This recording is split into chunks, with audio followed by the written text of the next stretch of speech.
What if everything the royal family thought they knew about Queen Elizabeth, the Queen Mother, was a lie? Just moments ago, Princess Anne shattered decades of silence by revealing the existence of a clandestine vault hidden deep within royal grounds, and never before acknowledged by any royal historian. But the true shock? Its sole heir isn't Charles, it isn't Camilla, it's Catherine. Yes, Catherine. And now, nothing will ever be the same. Before we go deeper into what this really means for the royal family, make sure to subscribe so you don't miss a single update. The royal grounds were still cloaked in silence when Anne, stoic and unswerving as ever, stepped up to the podium. No official announcement was scheduled, and yet every reporter instinctively knew something irreversible was about to unfold. With a measured breath, she uttered a phrase that had never crossed public ears, Her Majesty's last trust. The phrase alone sent shockwaves through the palace's tightly guarded framework. What was it? Who authorized it? And why now? But before aides could suppress the details, Anne's next words cemented a historic breach in the royal order, the trust, sealed within a hidden vault constructed decades ago by the Queen Mother herself, named Catherine, not Charles, not Camilla, not even William, as the sole heir to its contents and purpose. Those closest to the palace immediately recognized this wasn't just ceremonial fluff. The Queen Mother, revered and feared in equal measure, had left behind a secret trove said to contain handwritten codicils, sealed parchments, royal tokens dating back to the Georgian era, and, most disturbingly, instructions meant only for Catherine's eyes. For the monarchy, this was no mere inheritance. It was a challenge to everything the current succession stood upon. Staff scrambled across corridors, aides whispered into burner phones, and royal protection officers reportedly locked off the east corridor near the Queen's Chapel, believed to be the vault's location. As the news rippled outward, a deeper question took hold. Who else knew? Journalists defied press protocol in a frenzy to verify the claim. Aides, caught between obedience and chaos, failed to maintain composure as rumours ignited inside Parliament itself.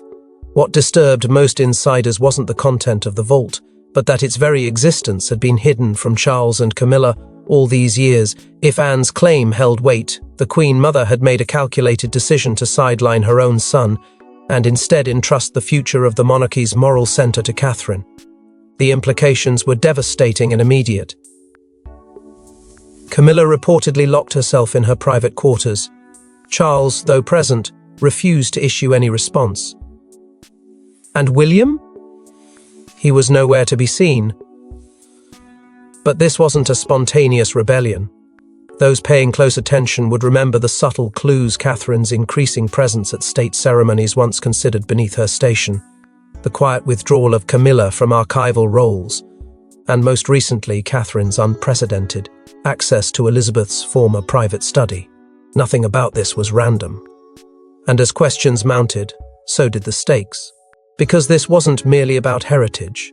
This was about power, legacy, and the secret codes of a monarchy that has long survived by what it hides, not what it shows. But to understand how such an explosive vault remained hidden, we must dig into a past carefully buried beneath the palace's polished walls. Whispers of the Windsor catacomb have floated through royal folklore for generations, dismissed as myth. But what Anne just confirmed shatters that illusion. The Queen Mother's secret vault, preserved under layers of ceremonial crypts, has held untold truths for over 50 years, and its discovery wasn't accidental. It was triggered, buried beneath the Royal Chapel's restricted East Chamber, where no modern archivist has set foot in decades. The entrance to the vault was obscured by a bricked wall lined with century-old masonry. Access was known only to a select few, and now we know why. The vault, long spoken of in riddles and riddled with omens, was protected by two keys. One was believed lost to time, perhaps ceremonially buried with the Queen Mother herself. The second, however, remained in Anne's possession, never displayed, never spoken of, but always carried in a chain under her ceremonial uniform. This vault wasn't a myth. It was a deliberate omission from the palace's public memory, one shielded from Parliament, historians, and even Charles himself. And once opened, it was not just dust and relics that poured forth, but living history, still pulsing with consequence. Inside, among aged velvet boxes and imperial seals, were correspondences that rewrote the monarchy's narrative. Letters between Queen Elizabeth and Queen Mary, inked in delicate but commanding hand, revealed debates over succession protocols, confessions of moral failings within the family, and, most shockingly, plans for a parallel legacy track, one untouched by title or blood, but instead rooted in spirit, principle, and quiet resolve. This was no fairy tale.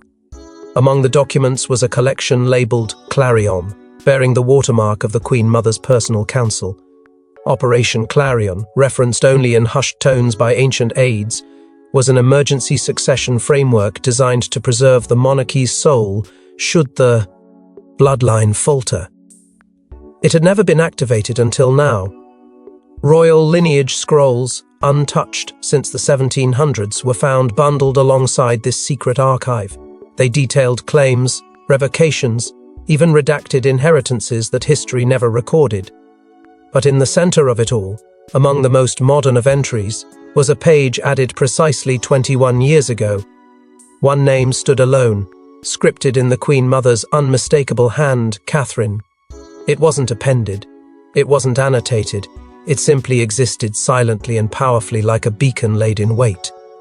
How could her name appear in a document predating her full initiation into the royal family? What had the Queen Mother foreseen? And what pact had Anne kept all these years in reverent silence? Even the architectural design of the vault spoke of secrecy. Crafted to reflect ancient Templar-inspired layouts, the chamber was intended as much a spiritual tomb as a secure archive. The silence that surrounded its existence had been by design, not ignorance. And now, with the world finally aware of its presence, the larger question looms. Why was it Catherine, not Charles or William, that it had waited for? Why had the Queen Mother encoded her final wishes beneath layers of time? And why had Anne, ever the loyal daughter and unwavering soldier, waited until now to reveal it? But why would Anne, known for her silence and stoicism, break tradition now? The answer lies in a sisterhood tested by fire and a betrayal too deep to forgive. For years, Anne guarded her mother's secrets, refusing to indulge in court theatrics. But that silence came at a cost. Now, aged, bruised by palace politics, and haunted by broken promises, Anne has finally reached her limit. And the moment that broke her involves Camilla and a burned letter. Anne had never been drawn to the spotlight. While others jockeyed for position in the public arena, she operated in the shadows of duty, loyalty, and quiet resolve. She had been the Queen Mother's most trusted confidant, sworn by an unspoken oath to protect a truth that could fracture the monarchy if revealed too soon. That oath, taken not with pomp but with tear-streaked conviction in the Queen Mother's private quarters, had one clause that haunted Anne until now. The vault's contents were only to be revealed when the monarchy's compass loses its bearing. For decades, Anne waited, watched, and resisted the growing turbulence.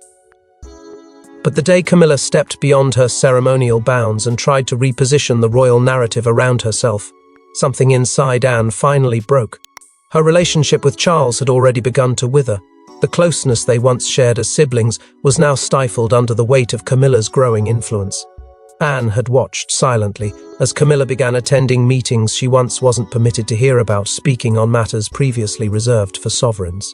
She tolerated it until the day she entered one of the Queen's former sitting rooms and found something that didn't belong, a letter, half burned in the fireplace, its ink still curling in heat.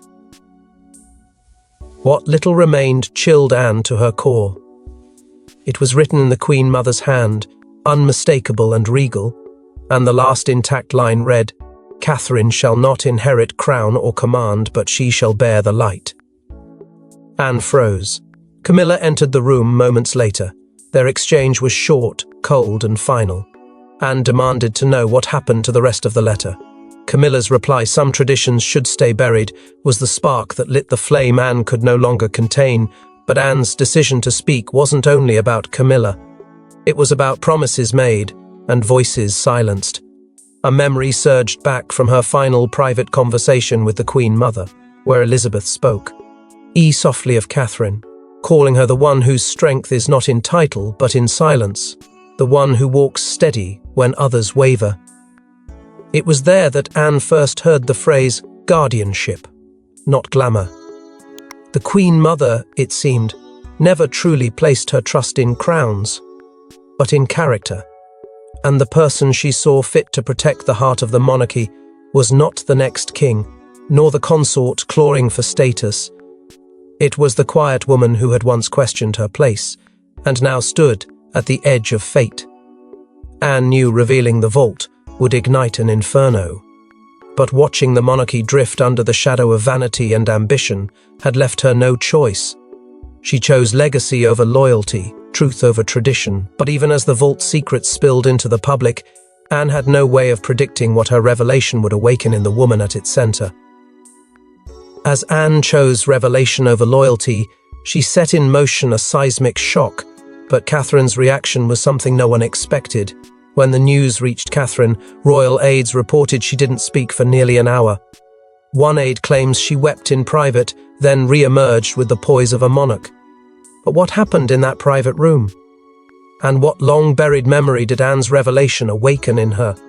No one could have prepared Catherine for the weight of what Anne had unearthed. As palace staff scrambled to manage the uproar, she sat alone behind a locked door, clutching the silence like a lifeline. Her first instinct, as expected from someone who never sought the crown's favor, was to refuse. It felt alien, inappropriate, like wearing a garment tailored for someone she'd never imagined herself becoming. But beneath the surface of that refusal lay a deeper storm, stirred by a memory she had buried along with so many unanswered questions. Years ago, not long before her wedding to William, the late Queen Elizabeth II, Dee summoned her for what Catherine believed would be a routine blessing. Instead, she was handed a sealed envelope. The Queen's words were few, cryptic yet warm. "Keep this until you know why it was given." For years, the envelope remained untouched until a moment of fear and uncertainty led her to destroy it in a fireplace, convinced it was nothing more than a sentimental token meant to calm her nerves. But now, as Anne revealed the truth of the vault and the Queen Mother's intention, Catherine realized that envelope bore the same seal Anne had just described. It hadn't been a token, it had been a key. With the corridors whispering and the palace in quiet upheaval, Catherine did something no one predicted. She bypassed Charles, bypassed William, and called upon the one person she believed understood this moment's magnitude without agenda, Lady Louise. In hushed tones behind a locked corridor door, Catherine unspooled her confusion, guilt, and awe. Louise listened, not as a royal subject, but as someone raised in the shadow of these secrets, and it was Louise who uttered the words Catherine hadn't dared think aloud. "Perhaps this wasn't meant to empower you, but to prepare you." That conversation lit a fire in Catherine, not a hunger for power, but a fierce clarity. This wasn't about control, it was about responsibility. Later that night, Catherine sat with George, her eldest, who had begun to pick up the tension rippling through the household. She did not speak as a mother grooming a future king, but as a woman grappling with legacy. "Your great-grandmother chose love," she said gently, "not blood. That's why this has fallen to me." Her voice didn't shake. And the next morning, without ceremony or decree, she walked into the royal gardens wearing a single brooch, small, understated, and yet unmistakable. It had not been seen publicly for over 70 years. It belonged to the Queen Mother. In that gesture, the message was unmissable. She had accepted the mantle, not with trumpets, but with quiet, iron resolve. But with Catherine rising as the unexpected heir, others saw their shadows dim, and one royal in particular would not accept being sidelined. Palace walls reportedly shook with Camilla's fury. One insider claims she screamed at Charles, "You let her have it all." Behind the scenes, a last-ditch effort was launched to discredit the vault's contents, but it backfired. And what it revealed about Camilla's private dealings left even Charles speechless. The moment Catherine stepped into the public sphere bearing the Queen Mother's brooch, Camilla knew the tide had turned, and she did not intend to let it settle without a fight. Behind tightly sealed palace doors, Camilla summoned a group of trusted legal advisors, demanding they find legal precedent to challenge the legitimacy of the vault's declarations. Could the Queen Mother's sealed trust be dismissed on procedural grounds? Was there a loophole buried in royal charter law that could dilute Catherine's emerging influence? But each answer returned firmer than the last. There was no legal pathway to revoke the spiritual authority the Queen Mother had embedded. Worse, when Camilla reached out to royal archivists in Windsor and Balmoral, she was met with silence. One archivist, anonymously quoted, reportedly declined her request with a chilling phrase, "Clarion Protocol supersedes all living authority." That one sentence rang louder than any legal defense. Yet Camilla, cornered and desperate, turned to more unorthodox tactics. A quiet investigation was launched by Catherine's aides after reports surfaced that a foreign antiques dealer had recently received a suspicious transfer from one of Camilla's registered charities. The sum wasn't minor. It pointed to a deal involving historic item, known to have been last documented in Clarence House's private collection heirlooms that, as it turned out, were among those mentioned in the vault's secondary inventory list. Catherine's team intercepted the attempted removal of the items just hours before they were scheduled for undisclosed external preservation. The exposure of this maneuver shattered any illusion of Camilla's restraint. The optics were catastrophic. What the public saw was not a queen consort defending tradition, but a woman grasping to rewrite it in her favor, even if it meant stripping the past for her own gain. In a matter of days, Camilla's scheduled public appearance at the Royal Botanical Foundation was abruptly cancelled. Rumours began to swirl of an emotional collapse behind closed doors. Staff reported tension so thick that even routine courtiers avoided the West Wing. And while the world braced for an official statement, Charles, once her staunchest defender, remained silent. When approached by senior aides about how to proceed, he simply shook his head and whispered, "She made her choice long ago." It wasn't clear if he meant the Queen Mother or Camilla herself, but even as Camilla flailed, the monarchy did not pause. There was one document, long buried, sealed in linen and wax, written in the Queen Mother's unmistakable hand, that had yet to be read aloud. It was not just a letter, it was a decree, one designed to echo beyond death, and once and for all settle who the Queen Mother believed should carry her legacy into a new, uncertain age. As the power struggle reaches fever pitch, the Queen Mother's voice, preserved in ink, emerges once more to deliver a final thunderous decree. In a velvet pouch, tucked beneath ancient crown schematics, lay a sealed scroll marked to be opened by she who bears the heart. When Anne placed it in Catherine's hands, no one could have predicted what came N. Because the Queen Mother's testament wasn't just symbolic, it was revolutionary. The scroll had not been seen since the Queen Mother's final months, when whispers of a sole heir first began circulating among only the most trusted attendants. Its existence was so secret, it never appeared in any formal inventory or ceremonial documentation. And yet, it now sat between Catherine's palms, its wax seal untouched, its parchment laced with the kind of gravity that could fracture centuries of inherited tradition. As Anne nodded solemnly, Catherine broke the seal, and history shifted. The scroll opened not with vague blessings or nostalgic ramblings, but with a commanding declaration that bypassed the constraints of patriarchal succession entirely. In carefully inked lines, the Queen Mother made it devastatingly clear: the monarchy's moral and spiritual inheritance was never intended to be bound to a crown. It was meant to be carried by the one she called the woman of steady grace. That woman, by name and by deed, was Catherine. With chilling foresight, the scroll described not just her temperament, but her trials, mentioning sacrifices, storms weathered in silence, and a courage unpolished by hunger for power. It was more than a tribute, it was a call to rise. And the revelations only deepened. A reference to a sovereign matriarchal trust, quietly preserved and untouched for over 5 decades, was noted within the scroll. The fund, established under an arcane legal provision during Queen Mary's time, was never meant for ceremonial spending. It was preserved for one purpose: to empower the crown's spiritual guardian when the realm entered a time of moral eclipse. According to this very document, that time had come. Tucked between references to Queen Victoria's final confidences and Queen Mary's coded teachings was something far more startling: a directive. The Queen M. Other instructed that the long-defunct Royal Guardianship Council be restored, an advisory body not tied to Parliament or bloodline, but to ethical oversight. Catherine was not simply to inherit sentiment. She was to lead an inner transformation of monarchy itself.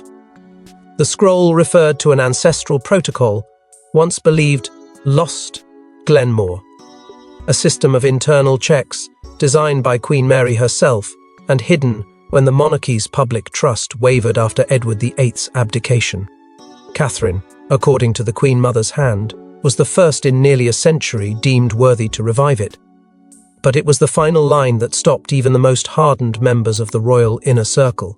It read, simply, "She who holds this shall not wear the crown, but bear its soul."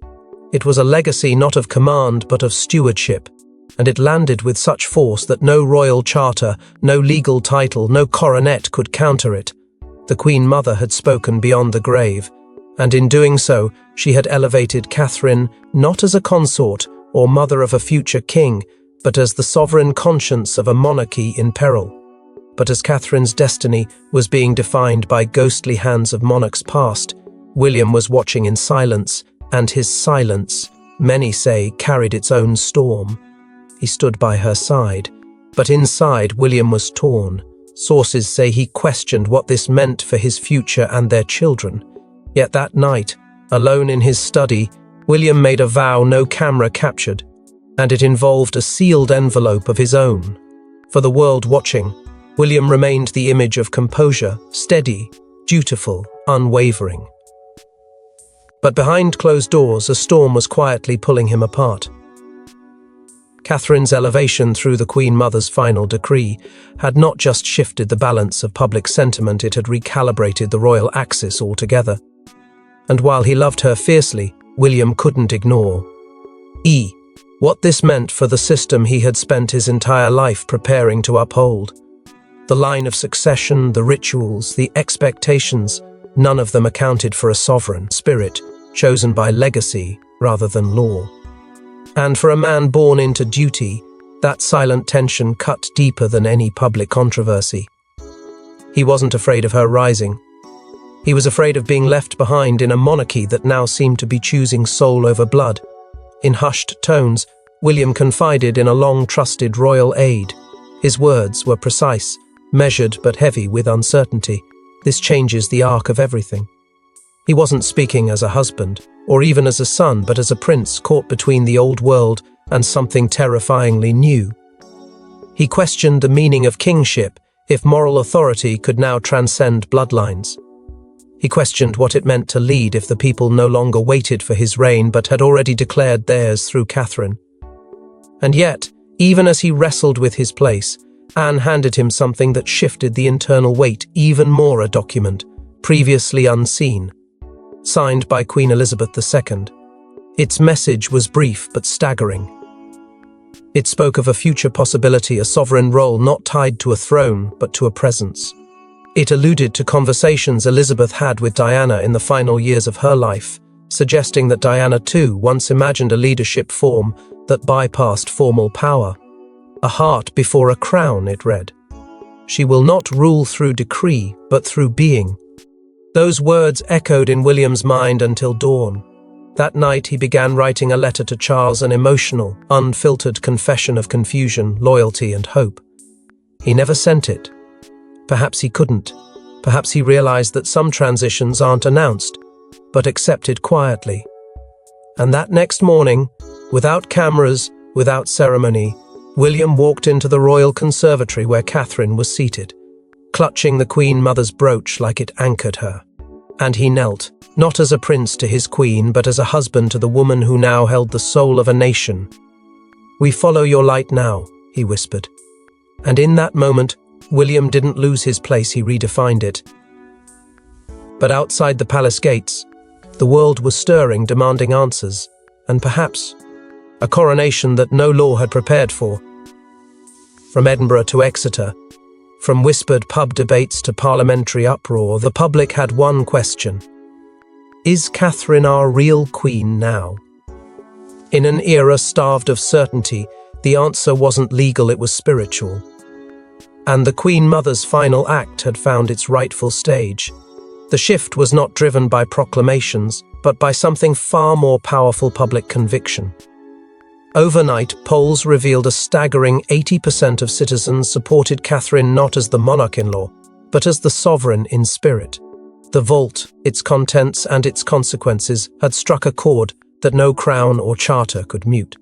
Parliament erupted in fiery debate, with whispers growing louder around a proposed royal moral inheritance bill, a controversial measure that would formally recognise a separate symbolic line of royal stewardship detached from bloodline and grounded in legacy. The mere suggestion sent shockwaves through the House of Lords. For some, it was heresy. For others, it was destiny finally realised. Across the United Kingdom, the emotional resonance deepened.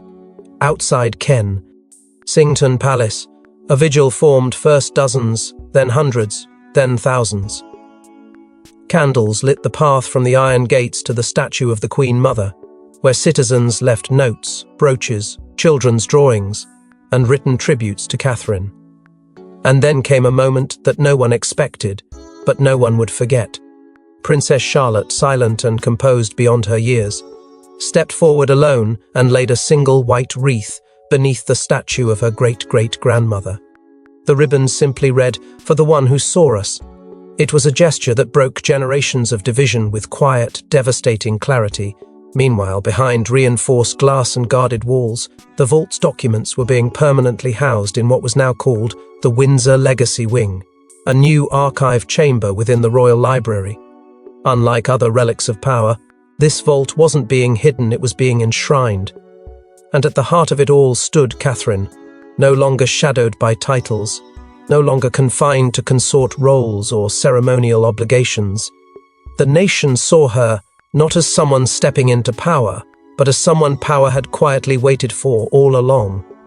When she finally stepped up to speak, the world leaned in. Cameras rolled, aides braced for headlines, and the press prepared for a royal address that would redefine everything. Instead, she offered only a single sentence. No flourish, no fanfare, just the words the Queen Mother might have whispered from beyond the grave. Catherine looked into the lens, lifted her eyes, and said, "The light has returned."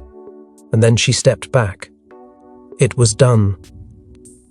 The woman who had once stood at the edge of royal ceremony was now the centre of a moral monarchy, an invisible throne forged not in gold but in trust. Britain didn't need a coronation to confirm it. They had already declared, through devotion. But as the dust settles and power realigns, one final key still remains: was this truly the Queen Mother's final secret? Or is one more vault waiting to be found? Thanks for watching. Please don't forget to like and subscribe, and we will see you in next one.